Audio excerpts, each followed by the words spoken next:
اللہ تعالیٰ نے قوموں کے بارے میں کس طرح کھول کھول کے بیان کر دیا ہے کہ ان کی عزت و سربلندی مادی قوت سے نہیں ہے۔ اگر صبر کی قوت ہوگی تو ایک آدمی 10 پر غالب ہوگا۔ اگر مادی قوت ہو 10 آدمیوں کو ایک آدمی نہیں باندھ کے رکھ سکتا، نہیں ان کو ہرا سکتا۔ فرمایا کہ صبر ہے اصل چیز، تقوی ان تصبروا وتتقوا۔ اگر صبر ہو، جماؤ ہو، ثبات ہو، اپنی چیز کے لیے جمنے کا حوصلہ ہو، آپس میں اتحاد ہو، انتشار نہ ہو، تو پھر فثبتوا، ثبات کا اختیار کرو۔ یہ وہ چیزیں ہیں جو دنیا کے اندر غالب کرنے والی ہیں۔ ایٹم بم اور مادی وسائل اور فیکٹریاں اور کارخانے نہیں ہیں، بلکہ وہ مادی ترقی جو ہے وہ بھی اخلاقی ترقی کی وجہ سے ہوتی ہے۔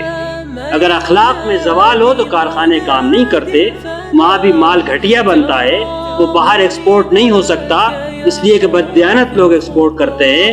ایئرپورٹ بنتا ہے، اگلے دن ناقص نکلتا ہے۔ دنیا میں بھی ترقی نہیں ہو سکتی بغیر اخلاق کے۔ محنت اور علم کی جستجو نہ ہو تو ایٹم بم نہیں بن سکتا، بڑے نئے نئے اسلحہ نہیں بن سکتے۔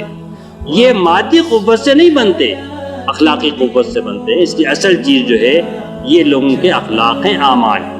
جس نے برائی کمائی اس کے حصے میں برائی آئے گی، جس نے بھلائی کمائی اس کے حصے میں بھلائی آئے گی۔